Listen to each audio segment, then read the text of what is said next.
you see the fight against publication? You kind of mentioned, you kind of alluded to it earlier with the Voting Rights Act and what we're seeing now and the gerrymandering we've seen over the past year. How does public education fit into this democracy model? And I think you've kind of already pointed out what's at stake is losing democracy. But if you could, for one more time for our guests, how does it all fit together?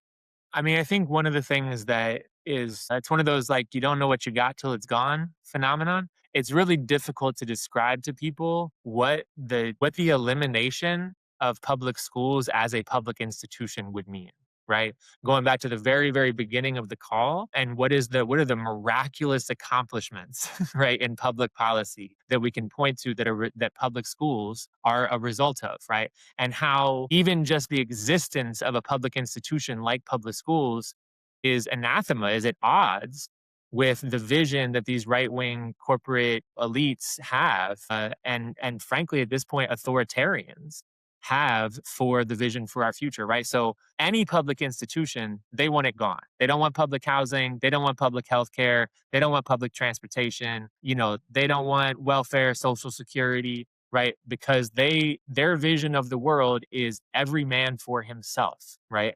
And each of those public institutions that I name, they reinforce a very different ethic of how we are going to be, which is in this together, right? And so the danger, if we lose public schools, right? First, we lose the one place in our society where we come together across race. It doesn't exist in any other part of our society, right?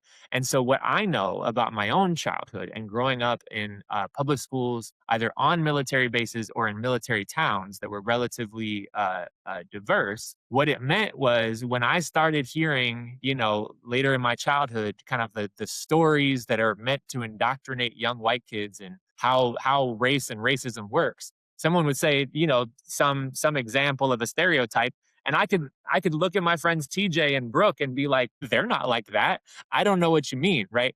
So because I had access to real relationships across race, you couldn't lie to me about race. You couldn't tell me racist lies in the same way because I had that context for relationship. If we don't grow up in having any ability to be in relationship to each other in our society, then the lies that racists tell us about each other, we're going to believe them and we're going to listen to them, right?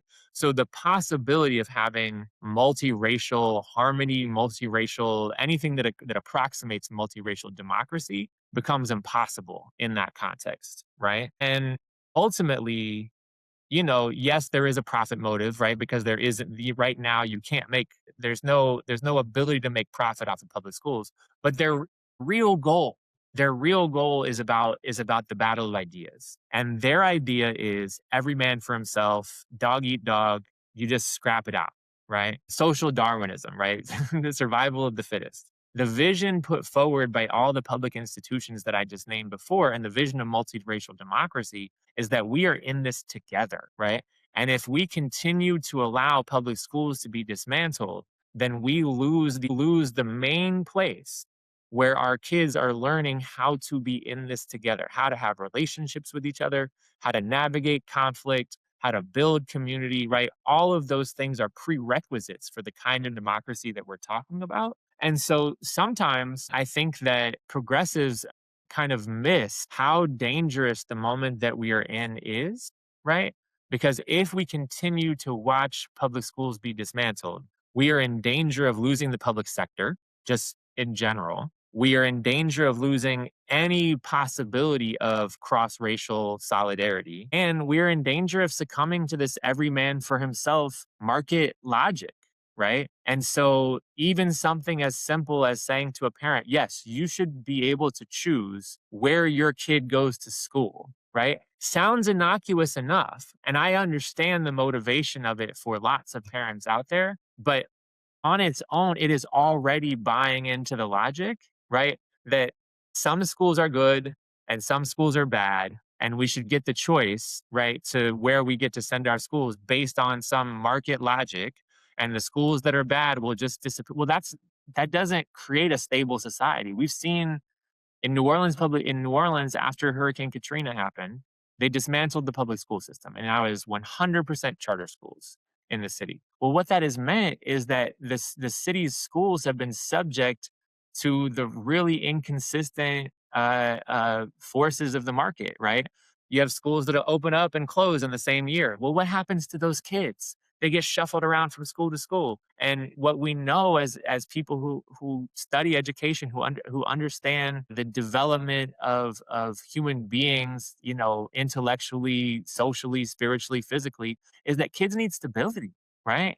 The market does not lead to stability. The market leads to volatility, to things happening, moving fast. We shouldn't have our kids be subject to the instability of the market, right? Of this survival of the fittest vision that these folks have. So I think that it is among the most critical questions that we need to be answering as a society right now, because if we continue to allow our public schools to be dismantled, right, it's a slow boil with the frog in it, right? Just 1 degree at a time, and then all of a sudden you have found yourself in an authoritarian society where we are completely divided by race, and where the outcomes, the opportunities that the majority of people have are significantly diminished compared to the small number of people who are able to hoard their resources. That is amazing, Brandon. And I think to echo a lot of things you said